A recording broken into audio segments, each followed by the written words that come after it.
제가 요즘에 우리 교회를 위해서 기도하는 아주 간절히 원하고 바라고 기도하는 거 하나 있어요. 그건 뭐냐? 복음 사건이에요. 복음 사건. 지난 주일에 제가 설교 중에 우리 가수 임재범 씨 이야기를 했지만 본인이 그렇게 조울증과 우울증을 6년 동안 심각하게 앓으면서 성경을 읽으면서 치유가 됐다는 얘기를 하지 않았습니까?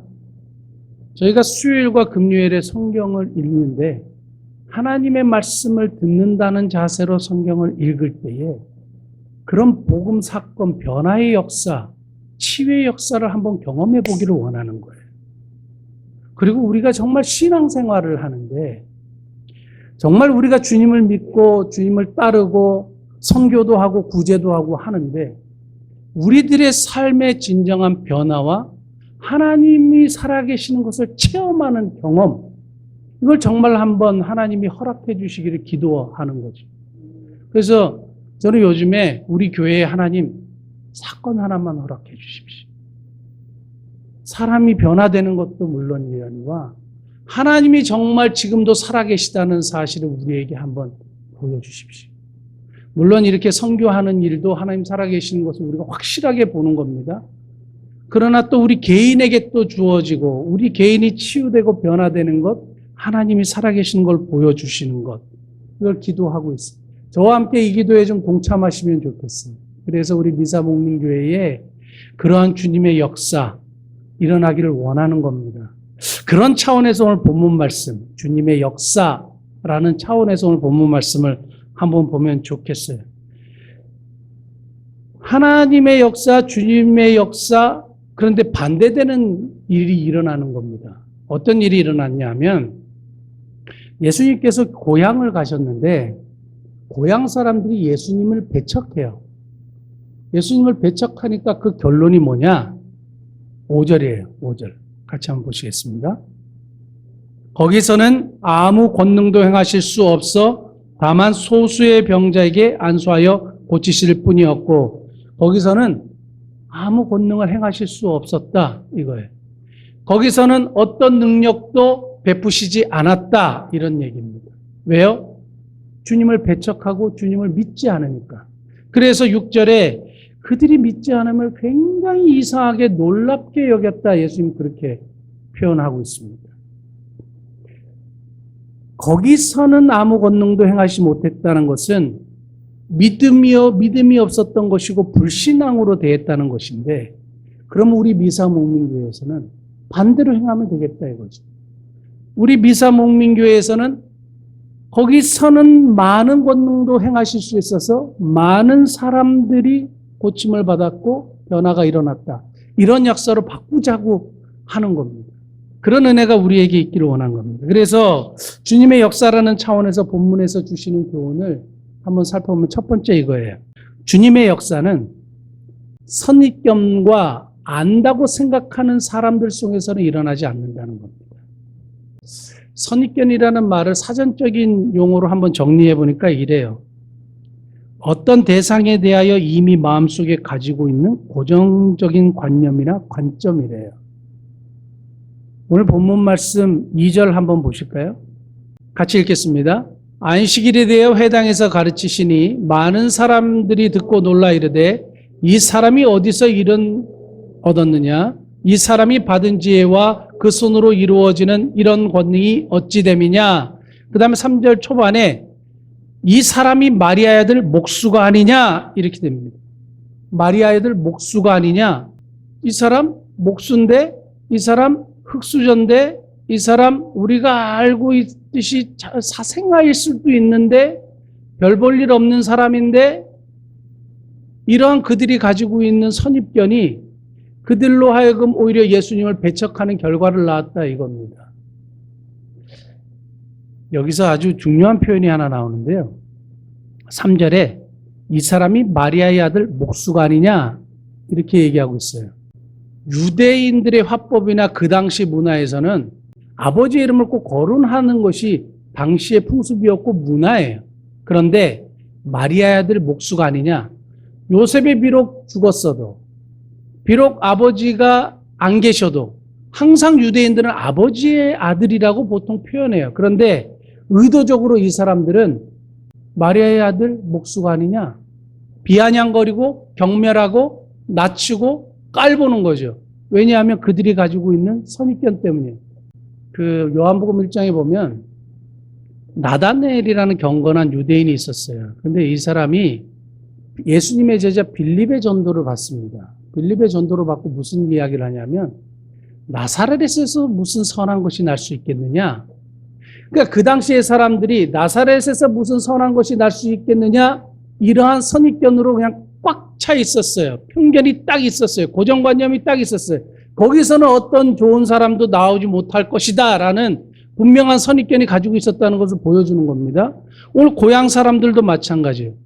마리아의 아들 그가 그런데 2절 말씀 보면 예수님께서 회당에서 가르치셨을 때에 사람들이 놀랐다 그랬어요. 원어 성경에 보니까 압도당했다는 거예요. 우와! 영어 성경에 보면 amaze 이렇게 돼 있어요. 너무 놀라서 충격을 받았어요. 그런데 배척했어요. 왜요? 그들이 가지고 있는 선입견 때문에 그래요. 저는 우리 21세기의 이 하나님의 백성들, 교인들 가운데도 이런 선입견, 고정관념, 과거에서 교회에서 배워왔던 어떤 틀이 우리가 정말로 예수님을 믿고 주님의 역사를 경험하는데 굉장한 방해물이 된다. 이런 것을 종종 경험하게 돼요. 저는 어렸을 때부터 장로교회에서 컸거든요. 그러니까 굉장히 보수적인 곳에서 컸어요. 청년 때에 신학교를 들어가기 전인 것 같아요. 홍제동에 있는 무슨 감리교회에서 예배를 드린 적이 있어요. 예배를 딱 드리는데 자꾸 목사님이 예배를 인도하면서 일어나라는 거예요. 오늘도 우리가 예배 시작할 때부터 우리 집사님 기도하시기 전까지 일어나서 우리가 예배를 시작하지 않았습니까?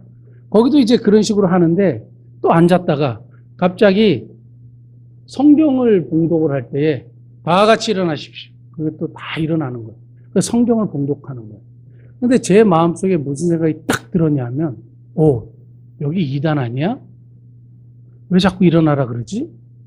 왜냐하면 제가 이제까지 배워왔고 습관이 되어졌고 느껴왔던 그런 교회에서 예배의 모습이 아니었던 거예요. 그러니까 제 마음속에 벌써 딱 차단이 되는 거죠. 그러니까 말씀이 들어올 거야, 안 들어올 거야? 안 들어와요. 그런데요, 제가 신학 공부를 하고 미국을 가서 확실하게 깨달은 게 하나 있어요. 강사 목사님들이 올 때마다 목사님들마다 다 달라요. 어떤 분이 하나님 말씀을 딱 읽을 때에 다 같이 일어나시겠습니다. 학교 채플에 학생들이 다 일어나는 거예요. 우리가 하나님의 말씀을 받을 때에 경건한 마음으로 존중하는 마음으로 하나님의 말씀을 듣는다는 자세를 가지고 말씀을 읽읍시다. 다 같이 일어나시겠습니다. 그리고 성경 읽는 거예요. 그래서 교회에서 보통 일어나서 성경 읽는 것은 이상한 행위가 아닌 거예요. 이상한 행위가 아니라 정말 하나님의 말씀을 더 존중한다는 말씀. 나에게 주신 말씀으로 받을 때에 우리 일어나자. 이렇게 하는 것인데 교회에서 길들여진 저의 선입견, 고정관념이 하나님의 말씀을 차단하는 거죠. 이런 일들이 비일비재하게 너무너무 많아요. 주님 앞에 나가는데 우리가 가지고 있는 고정관념 깨뜨려 버려야 돼요.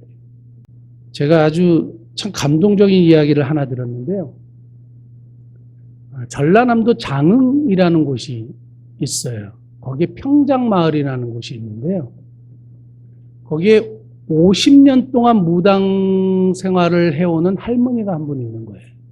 그 시골에 아주 개척교회 5명 정도 모인다는 교회에서 그래도 마을 사람들 전도하니까 한두 번 그 할머니를 전도했대요. 그러니까 무당 할머니가 50년 동안 굿하고 마을 사람들이 이 할머니 모셔다가 굿을 하고 푸닥거리를 하는데 쉽게 이게 받아들여지겠습니까? 그래서 사람들이 딱 생각하는 거예요. 무당은 예수 믿기가 힘들어. 예수를 믿지 않을 거야. 그 다음부터 다시는 복음을 전하지 않았어요. 그런데 서울의 한 교회가 2004년도에 그 장흥 평장마을에 선교 여행을 갔어요. 그 선교를 갔습니다. 근데 이 친구들은 편견이 없이 선교를 하고 왔으니까 무조건 무대친 거예요. 열심히 기도하고 가가지고 복음을 그 무당 할머니에게 전한 거예요. 저녁에는 뭐 이렇게 드라마 같은 거 준비해서 하고 뭐 맛있는 것도 준비해서 어른들 대접하고 마을 사람들 초청해서 복음을 전하고 했는데 어떤 일이 일어난지 아세요? 그 무당 할머니가 예수님을 구주와 주님으로 영접하는 복음 사건이 일어난 거예요. 마을이 발칵 뒤집혔어요. 그 할머니가 무당 생활을 하면서 수많은 집에 구슬을 해주고 푸닥거리를 하고 해가지고 마을 사람들도 그 할머니를 굉장히 존중하게 여겼는데 이 할머니가 변화된 거예요. 그러니까 마을 사람들에게 복음이 들어가기 시작한 거예요. 그 할머니를 통해서. 고정관념을 가졌던 사람들은 그 할머니에게 더 이상 접근하지 않아요. 안 돼. 그럴 수 없어요. 하나님이 뭐 역사하신다고 되겠어? 고정관념. 근데 고정관념을 전혀 가지고 있지 않았던 서울의 젊은 청년들은 무조건 부닥쳤어요. 복음의 능력, 하나님의 능력 믿고 나간 거예요. 그러니까 평장마을에 복음화가 이루어져요. 우리가 신앙생활을 하는데 가지고 있는 틀, 선입견, 이거를 깨부셔야 하는데 저는 우리 교인들에게 진짜 감사해요. 우리 오랫동안 지금까지 저만 해도 49년 신앙생활 하거든요. 가지고 있는 틀들이 있어요. 이제 유학생활하고 목회하면서 많이 바뀌었어요. 이것만이 진리라고 생각했던 것들이 많이 바뀌었어요. 저는 우리 교인들에게 지금도 감사한 것 중에 하나는 또 말씀드리지만 애찬식이에요. 애찬식이에요. 성찬식도 하고 애찬식도 하고.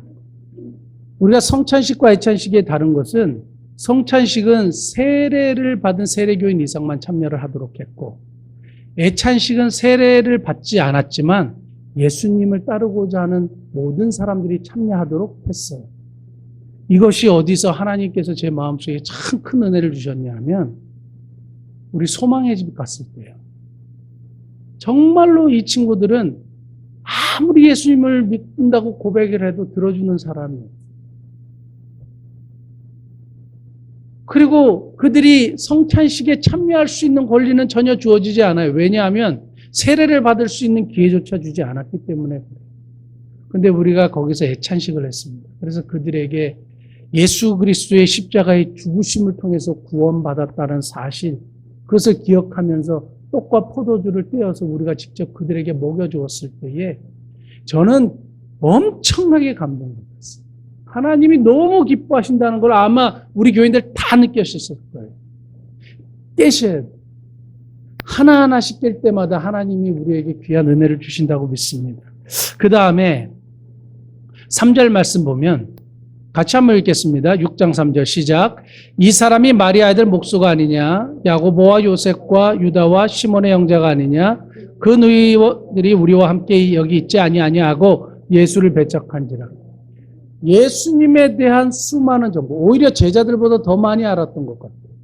예수의 출생, 출신 성분, 예수님에 대한 인포메이션 너무 많이 알고 있어요. 근데 예수님에 대해 안다는 것이 믿음을 방해했어요. 주님의 역사를 일으키지 못하게 하는 문제거리가 됐어요. 걸림돌이 된 겁니다. 여기서 예수를 배척했다는 헬라어 단어를 보니까 예수님을 실족하게 했다는 얘기도 되지만 거꾸로 이들이 걸려서 넘어졌다는 얘기도 되는 거예요. 이들이 걸려서 넘어진 이유가 뭐예요? 믿음으로 나아가지 못하고 주님의 역사를 보지 못하는 것은 안다고 생각하는 거예요. 제가 이 작은 교회 목사잖아요. 그러니까 어떤 분들하고 이렇게 얘기하다 보면 약간 무시하는 느낌? 그래서 목구멍까지 무슨 얘기가 나오냐면 저 신학 박사예요. 그게 여기까지 막 나왔다가 들어가요. 결국 그게 무슨 얘기인지 아세요? 나 많이 안다 이거예요. 그리고 나 잘났다 이거죠. 가만히 객관적으로 생각해보면 주님이 그 모습을 보실 때 야, 참 너 진짜 가짜다. 너 저렇게 잘났다. 이러실 것 같다는 생각이 드는 거예요. 말씀 준비하면서 새롭게 깨닫는 거예요. 내가 너무 안다고 생각하고 내가 너무 잘한다고 생각하고 내가 너무 경험이 많다고 생각하는 것 자체가 오히려 주님의 역사, 믿음으로 나아가는 일을 방해한다는 거예요. 혹시 신앙생활 지금 수십 년 하시면서 난 교회 너무 잘 알아. 난 많은 걸 알고 있어. 아, 그거? 그거 그런 거지. 오히려 이런 것들이 주님을 만나고 주님의 역사를 경험하는 일에 방해거리가 될 수 있다는 사실입니다. 그 결론이 뭐예요?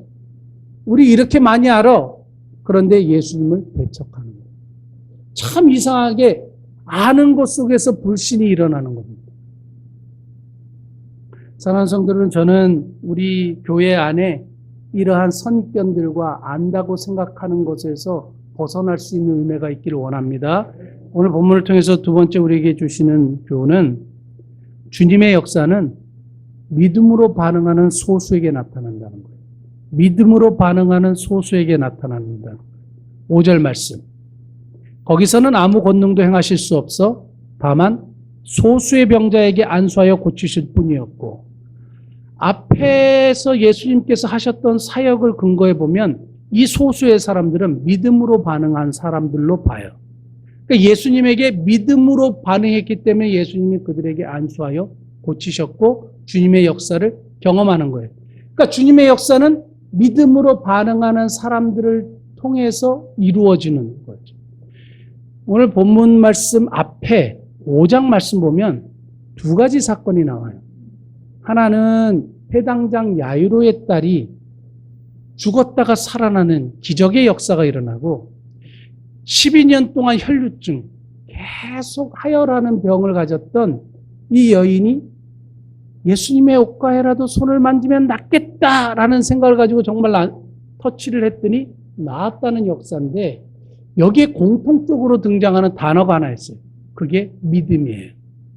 그 혈루증 걸린 여인에게 뭐라고 얘기하셨느냐?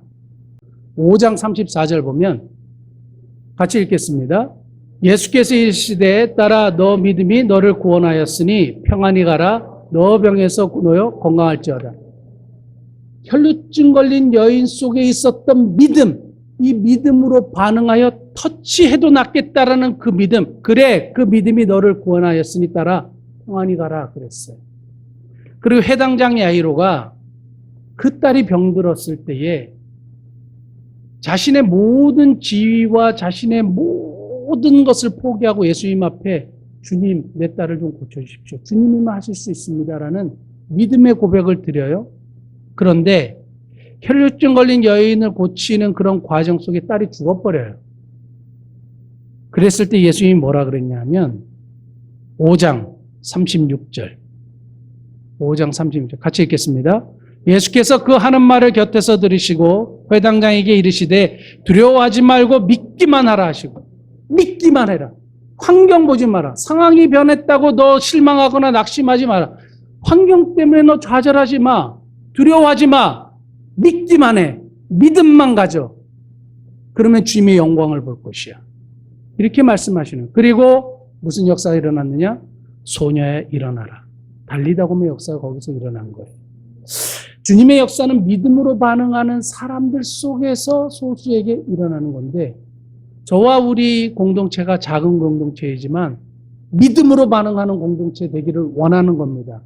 예수 그리스도가 우리의 구주시며 우리 인생의 주인이시며 모든 주권을 가지고 계시다는 사실을 온전히 고백하는 공동체, 믿는 공동체예요. 그것이 저와 여러분들이 될 수 있기를 원하는 겁니다. 인도의 우화 하나가 생각났어요. 말씀을 준비하다가 한 마리 쥐가 살고 있었어요. 근데 그 쥐는 고양이가 무서워가지고 꼼짝달싹을 못했다는 거예요. 그래서 신이 보더니 아유 너무 안 된 거예요. 그래서 아유 너 고양이가 되거라 하고 고양이로 만들어줬대요. 그러니까 고양이가 되니까 개가 너무 무서운 거예요. 개가 너무 무서우니까 꼼짝달싹을 못하니까 아유 안 됐다. 너 호랑이가 되거라. 그래서 호랑이로 변신시켜줬대요. 그러니까 호랑이가 되니까 사냥꾼이 너무 무서워서 옴짝달싹을 못한다는 거예요. 그러니까 신이 뭐라 그랬냐면 너는 다시 쥐가 되어라. 무엇으로 만들어도 쥐의 마음을 가지고 있으니 나도 어쩔 수 없다. 그랬대요.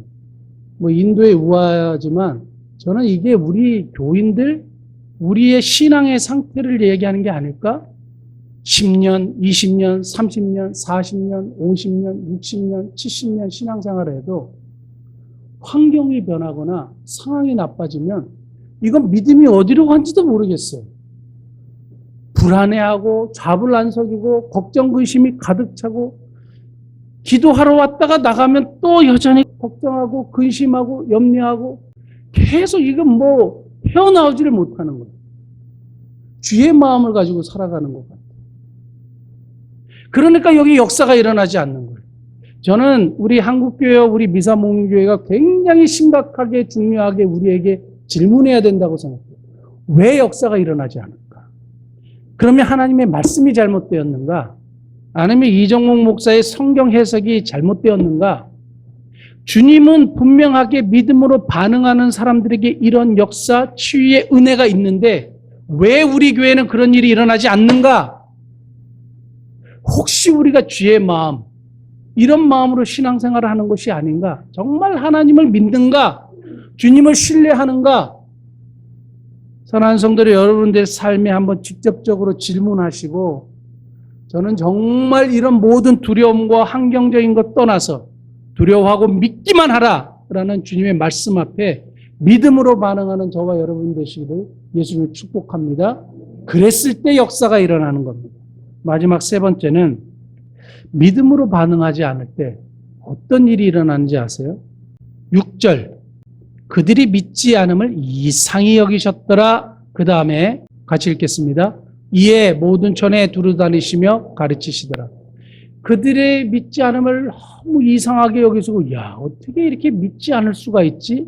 오늘 우리를 향해서도 주님이 그러실 수 있어요. 그러고 나서 어떻게 하냐? 다른 촌으로 가십니다. 거기서는 아무 권능, 여기서 권능은요, 디나미스라 그래서 여기서 다이나마이트라는 단어가 나왔어요. 파워, 권능, 다이나마이트 같은 하나님의 역사가 더 이상 나타나지 않고 그것을 나타낼 수 있는 다른 곳을 가시는 거예요. 다른 곳에 믿음으로 반응하는 사람들을 찾으시는 거예요. 내가 믿음으로 반응하지 않으면 주님은 놀랍게 여기시면서 다른 사람을 찾으시는 거예요. 다른 교회를 찾으시는 거예요. 저는 이것을 굉장히 엄미한 말씀으로, 무서운 말씀으로 들었습니다. 에베소서 2장에 촛대를 옮기시는 거예요. 더 이상 너는 사용할 수 없어. 옮기시는 거예요. 무서운 것 아닙니까? 주님은 돌들을 들어서도 하나님을 찬양할 수 있도록 만드시는 분이에요.